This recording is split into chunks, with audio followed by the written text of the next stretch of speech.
तर उद्यापासून सुरू होणाऱ्या विधिमंडळाच्या पावसाळी अधिवेशनापूर्वीच महाराष्ट्राच्या राजकारणामध्ये ठिणगी पडली आहे। विरोधकांना फोडण्यात व्यस्त असलेल्या महायुती सरकारला आरसा दाखवत महाविकास आघाडीनं महायुती सरकारच्या शासकीय चहापानाच्या निमंत्रणावर जाहीर बहिष्कार टाकला। विरोधी पक्षाच्या प्रमुख नेत्यांनी मुख्यमंत्री देवेंद्र फडणवीस यांना 6 पानांचं खरमरीत पत्र पाठवून सरकारच्या निष्क्रिय आणि असंवेदनशील कारभारावर 13 गंभीर मुद्द्यांच्या आधारे तीव्र हल्लाबोल केला। राज्यावर दुष्काळाचं सावट, भीषण पाणीटंचाई, शेतकऱ्यांना जाहीर झालेली कर्जमाफी, शेतकरी आत्महत्या, वाढती गुन्हेगारी, महागाई, नीट पेपर फुटीमुळे विद्यार्थ्यांवर अन्याय हे विषय यंदा अधिवेशनात गाजण्याची शक्यता अधिक आहे। दरम्यान विरोधकांनी चहापानावर बहिष्कार घालत सरकारला 6 पानांचं पत्र दिलं। मात्र या पत्रावरून मुख्यमंत्री फडणवीसांनी विरोधकांवर जोरदार टीका केली आहे। पत्र एआयद्वारे तयार केलं आहे आणि त्यामध्ये एकही नवा मुद्दा नाही असं फडणवीसांनी म्हटलंय।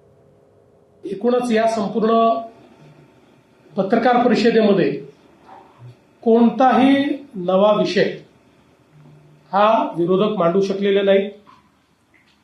त्यांच्या पत्रातही म्हणजे एक तर पॅरेग्राफ असा आहे की मी तुम्हाला 2023 पासूनच्या प्रत्येक पत्रामध्ये तो पॅरेग्राफ तुम्हाला दाखवू शकतो। म्हणजे त्याचं ते काही बदलतच नाही, तसे तेच घटना टाकतात। ज्या घटनांवर चर्चाही झाली, कारवाई झाली तरी त्याच घटना टाकतात। कारण लोकांना अपेक्षित असे मुद्दे हे विरोधकांना अवगतच नाही आहेत। हा याच्या मागचा मोठा प्रश्न आहे। आपण जर पत्र बघितलं, मला थोडी शंका आली म्हणून मी जरा चेक केलं तर माझ्या लक्षात आलं की पत्र देखील चॅट जीपीटीने तयार केलं। याचा उपयोग करून म्हणजे पत्र हे तयार करण्याकरता आता विषय राहिले नाही, कल्पकता राहिली नाही किंवा प्रश्नांचं आकलन जे आहे ते आकलन राहिलेलं नाही।